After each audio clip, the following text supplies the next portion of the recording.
All right, we good. What's going on, y'all? Welcome back to another episode. This is your boy Swipa. We are here at Ball Arena. Your Denver Nuggets come away with the victory, 110 to 102 over the great performance from Lauri Markkanen in the Utah Jazz, and really in a game that ended up being a lot tougher than I think a lot of people realized it might end up being. But it was a really good game for your Denver Nuggets. They are 4-0 for the first time since the 2018-2019 NBA season, which is really important. That year they won 54 games. They were second in the Western Conference. The Denver Nuggets are off to a tremendous start. They're off to a tremendous start. This is a place that they haven't necessarily been in a lot. And so for them to be able to get off to such a great start ahead of the Western Conference, especially, this puts them in a really good opportunity, in a really good space to be able to win the West outright. So this is a spectacular day for them, y'all. Make sure y'all subscribe to the channel. We're getting to 15,000 subscribers. We're going up. And look, we're doing bigger and better things. Here we are. We started off with just a computer. Now we're credentialed at Ball Arena for the Denver Nuggets game. So we are on the way to doing something special as a community Swiper gang. So continue to lock in, share, like, subscribe. But y'all, what a spectacular game. But you know where we have to start. Again, if you didn't watch today's game, if you didn't know the historical precedent that was about to be set, then it's cool. Let me go ahead and cue you in.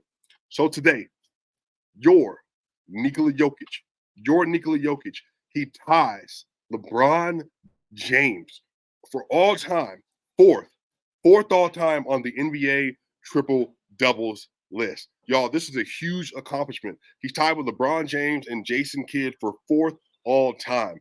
And he's only played about 560 plus games. So for him to get to this spot, to be in this situation this early in his career, with starting off not playing a lot, starting off coming off the bench, obviously December 15, 2016 was the day he became a starter. For him to be in this position where he has tied LeBron James of all people for the fourth most triple doubles in NBA history, that's a big deal.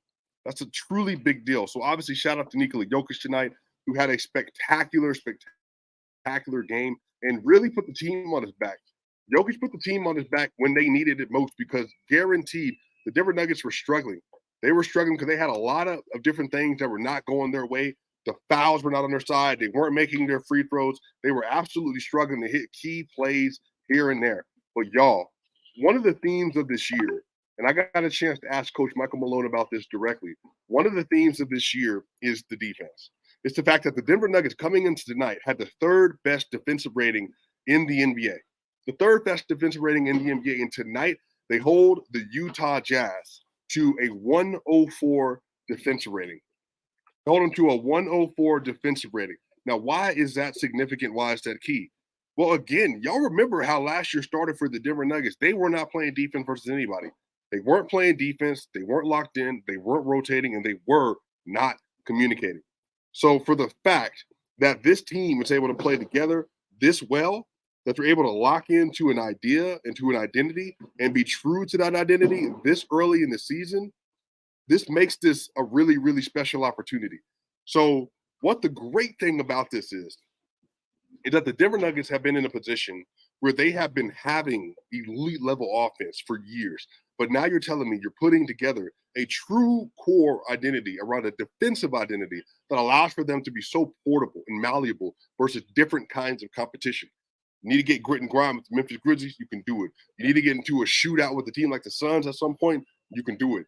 That's what the great thing about what they're doing. They can go shot for shot with Dame and Giannis. They can also get dirty and play defense with the Cleveland Cavaliers or the Boston Celtics, no matter what.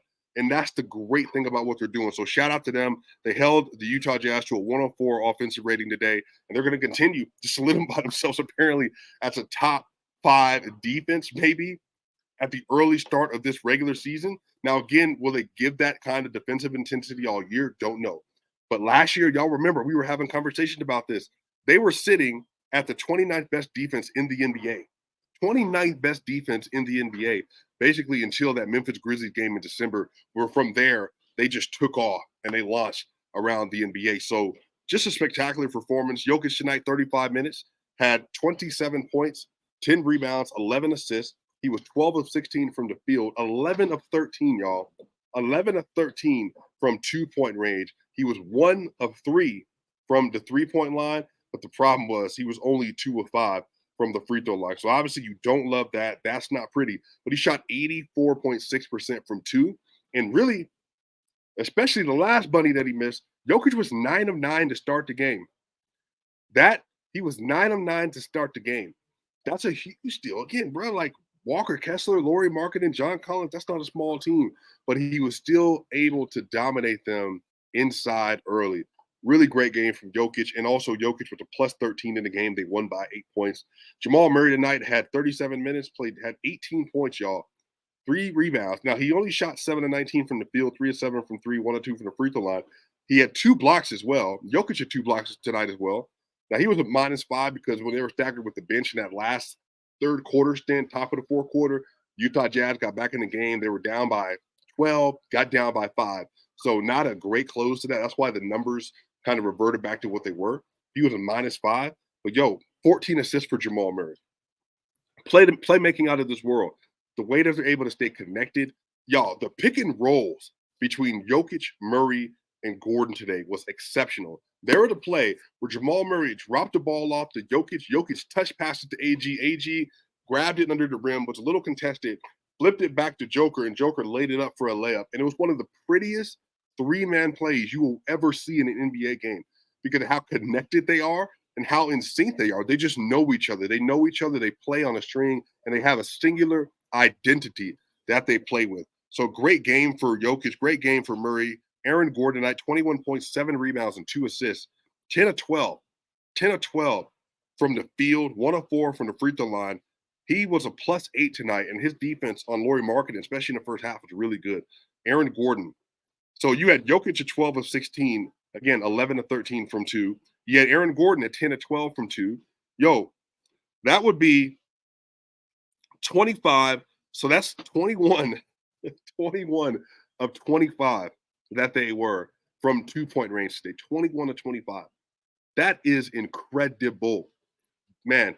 So when you have a team that's able to play that soundly together and shoot basically 84% from 2 between 2 players, that just puts you in a different category. You're just able to dominate inside. They dominated the paint.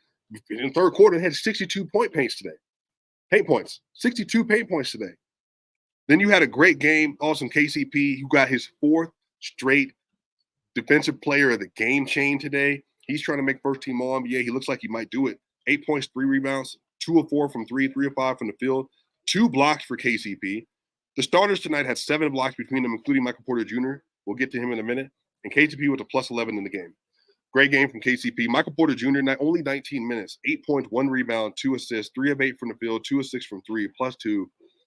But Michael Porter Jr. didn't play in the fourth quarter. Now, Michael Malone did address this. He did say that he probably should have got Michael Porter Jr. out in the game. But Christian Brown was playing a really good game. Christian Brown tonight, 30 minutes, 9 points, 8 rebounds, 2 assists, 4 of 8 from the field, 1 of 2 from 3. He was a +6 with a steal. So Christian Brown did have a good game, efficient today, made a 3-pointer today. But again, some of this comes down to Michael Malone was just really locked into how the lineup was playing. They were playing so well, and so he trusted Christian to close the game, and it ended up working well. Now, obviously, Michael Porter Jr., I would argue, has been the Nuggets' 3rd best player to start this year. If you want to say 4th, that's fine. Him and AG have been going back and forth. But for him to not play in the fourth quarter, obviously, you don't love that just because he's your 3rd max player. He's proved it time and time again. And again, he's closed all the other games. He closed the Memphis game. He closed the Lakers game. So it's not that he's not closing. It's that today he didn't close. So non-story by the Minnesota Timberwolves game, which I think is going to be a dogfight in Minnesota on Wednesday.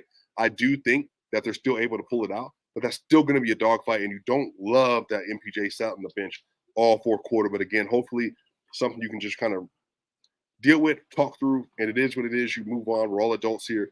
But again, Michael Porter Jr. did not close. He still was a plus-minus of a plus in the game. Reggie Jackson, 4 points, 4 rebounds, 1 assist, 2 of 6 from the field, 0 of 3 from 3, but a +9. Reggie Jackson continues to win his minutes. Now, again, he's playing with Jokic as well. But, he's playing with Murray, winning his minutes. We couldn't say that last year. 4 games in, he's winning his minutes. That is huge for your backup point guard coming off the bench. Reggie Jackson, good decision maker, had a nice floater today as well in a pick and roll with Jokic. Peyton Watson, 15 minutes, 5 points. including the transition dunk, 2 rebounds. He was 2 of 4 from the field, 0 of 1 from 3, 1 of 1 of 2 from the free throw line. Peyton Watson's defense today was really good. He was so good. They had him guarding Lauri Markkanen at times, and he was obviously playing a position up because Lauri is 6'10" and is he's a real deal 6'10". Very good, one of the best scorers in the NBA. Lauri Markkanen today actually, even though he started off struggling, he was 10 of 24 from the field, 5 of 13 from 3. He was a +3 in his minutes, 27, 14, and 5 for Lauri Markkanen. 27, 14, and 5 for Lauri Markkanen. So Peyton Watson had to play him. Ochai, he had to play versus Colin Sexton. Man, he was trying to help in the paint as well. So he had a really, really tough task today. But he held up, even though he was a little undersized at the position. So Peyton Watson continues to impress. Zeke Naji, man, 6 points, 3 rebounds, 2 of 2 from the field, 2 of 3 from the free throw line, 2 steals, -5 again, especially that last stint. Didn't go well for them. But his defense has been impeccable, man, this whole year, and especially today. Julian Strawther played 6 minutes today, 4 points and 2 rebounds. He was 2 of 4 from the field, but he was, again, 100% from 2, 0 of 2 from the three-point line. He was also a +1 in his minutes. Julian Strawther was on the court with Jamal Murray, Christian Brown, Peyton Watson, and Zeke Naji at one point.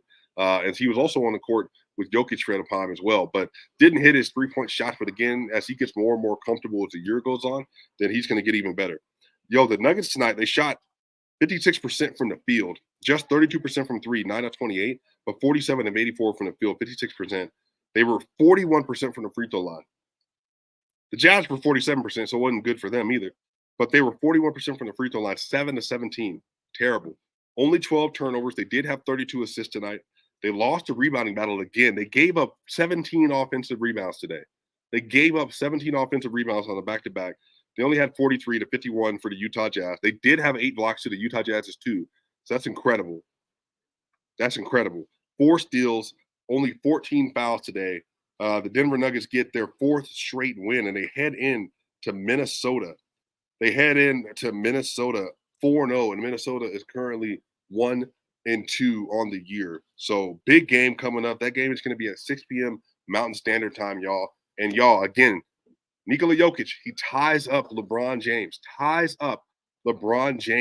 for the 4th most triple-doubles in NBA history. We get another triple-double. Jamal Murray with 14 assists. Aaron Gordon with 10 of 12, had 21 points today. So the Denver Nuggets played a very good game today, y'all. And look, they're 4-0 headed into Minnesota, y'all. So this is really a great start for them. Really excited to see how they continue to ball out. Jeremy Knight with the super chat. Today was the 600th career game for Jokic and Gordon. That's incredible. 600th career game for Jokic and Gordon. Both of them came in the 2014 draft. Aaron Gordon, I believe, was the 4th overall pick. Jokic was the 41st overall pick. So it's really, man, just a testament to how good they are and how good they have been. Somebody also brought up the non-flopping call. Calder brought it up, and then obviously some people chatting in on that. Yeah, it was really egregious. Kelly Olynyk, Michael Porter Jr. was guarding him on the baseline. Kelly couldn't go anywhere with the ball, so he pretended as if he got pushed over by MPJ and ended up costing MPJ a foul, which put him in foul trouble. He was at 3 going into the half. And so just a really bad call, but hopefully the NBA addresses that because they had put all these rules in place to address that. But y'all, what do y'all think about the game? Nikola Jokic, triple-double, Jamal Murray, 14 assists, 18 points. You got AG, KCP, another DPOG chain, Peyton, Christian Brown closes the game, y'all. So I'm really excited. It's going to be a really, really fun game for the Minnesota Timberwolves, y'all. And we will be back. Y'all, Locked On Nuggets is coming up tomorrow as well. Y'all, make sure y'all tap into that. Make sure y'all tap into Mile High Sports as well. Great content coming out, y'all. Swipa gang. Hey, I'll see y'all on the other side.